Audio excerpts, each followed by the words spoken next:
welcome to another film reviews video. Thankfully, I've actually been able to see enough movies this week to warrant making a video rather than having to wait for 3 weeks to make a long one. I saw one movie twice this week, so I am going to talk about a Netflix movie, but it's quite predictable in the fact that I'm probably going to talk about this Netflix movie. If you follow me on social media, you'll see that I was watching this specific Netflix movie. So on Sunday, I saw Generation Wealth, which is a documentary about literally that, Generation Wealth. It's made by a photographer and filmmaker. She has made other films before, and she started photographing extreme wealth and kind of life in the extremes 25 years ago. And so we get to see some of the subjects that she follows over the course of 25 years. We get to revisit them once or even twice throughout the film. It's really interesting. I really recommend it. It was a really good watch. It was absorbed the whole way through. I like a documentary anyway. But yeah, I really recommend it. If you are squeamish, there are quite a lot of scenes of plastic surgery, as you might imagine, and also quite a lot of nudity as well. So that's the warnings that come with this film. Otherwise, it's definitely a recommendation from me.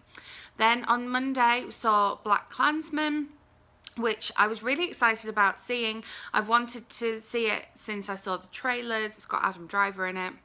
And saw it in a really full cinema as well, which is always interesting because you get a lot of audience reaction in a really full cinema. A lot of this film was really funny. The first third of the film was a little bit slow. I think the fact that it's set in Colorado Springs was really intriguing because it's just down the road from me. But aside from that, a lot of the initial bits at the start of the film were just, yeah, it was a little bit slow. Then the second 2/3 of the film were really quite funny, and the only thing was, with it being a full cinema, sometimes people would be laughing and I'd miss what the dialogue was on the screen, which was, yeah. Also, we saw it in a cinema where they give you free drinks and free popcorn, so there was a lot of rustling of the paper bags containing the popcorn, and there was a lot of people getting up and going for refills of either the drinks or the popcorn, so that kind of affected it. But anyway, the film was really interesting because it's based on a true story. So it's based on the fact that this black police officer managed to sort of infiltrate the KKK and speak to David Duke and build up this almost personal relationship with David Duke. That was fascinating.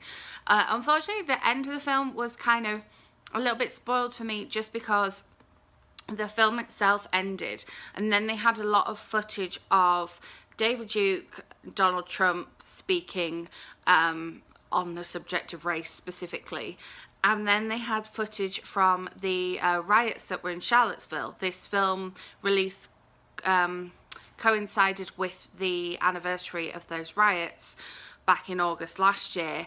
And so they had a lot of footage of that. They had quite a lot of footage. And to me, it would have been better if that had been either there'd been less of it, or it had been some at the beginning of the film as well as some at the end, or it had been maybe like inserted into the film somewhere.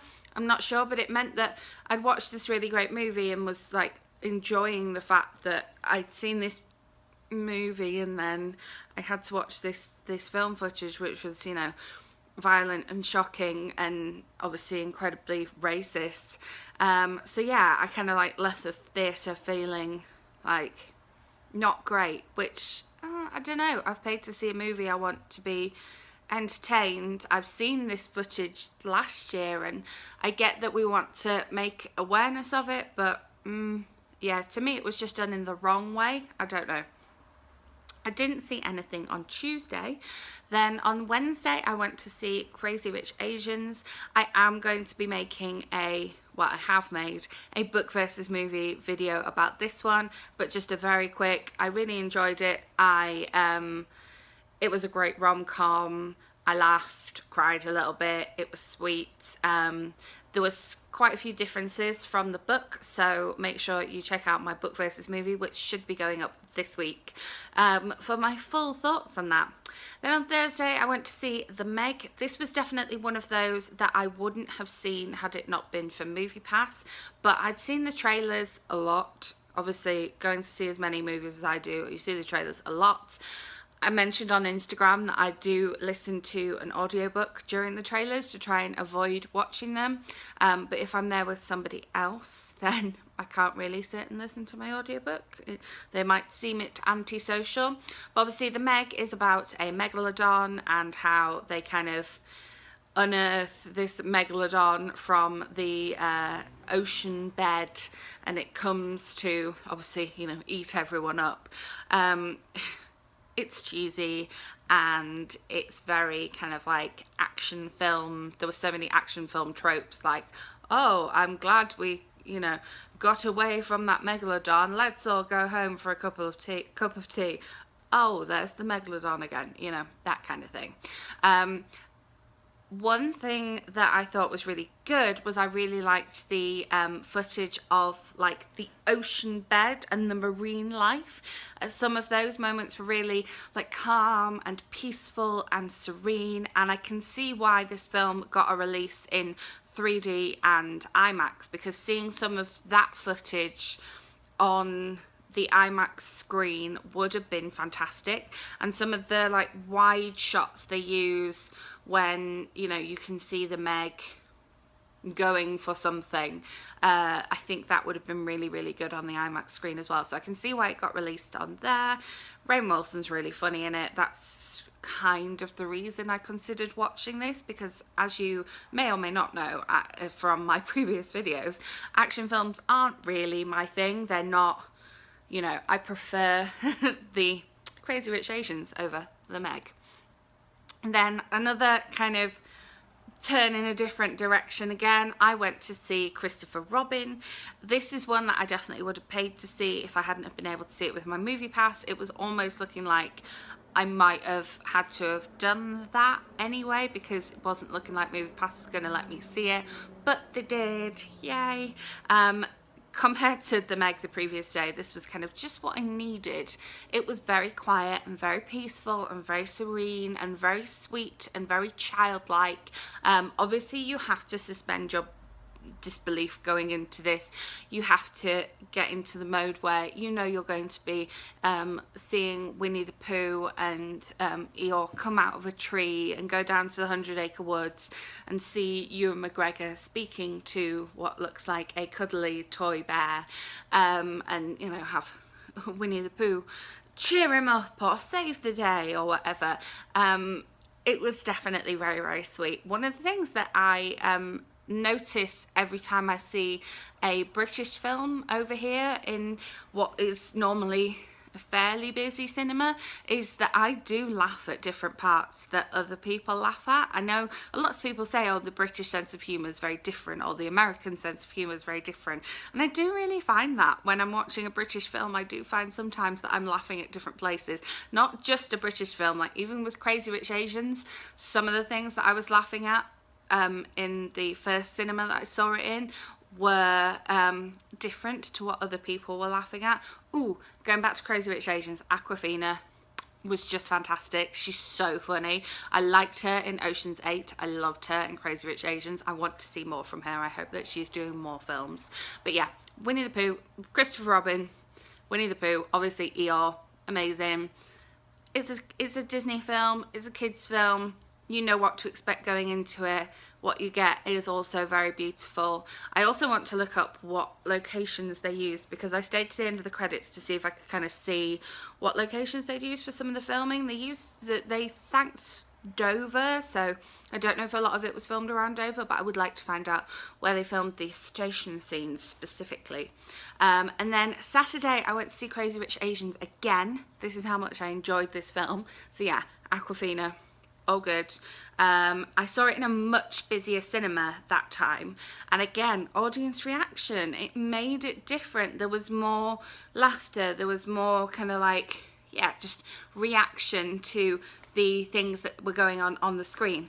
So instead of telling you about Crazy Rich Asians again, on Friday, as well as watching Christopher Robin in the cinema, I watched To All the Boys I've Loved Before on Netflix, and I have made a book versus movie video about this one, which again hopefully will be going up this week, and I really enjoyed it. I thought it was really sweet.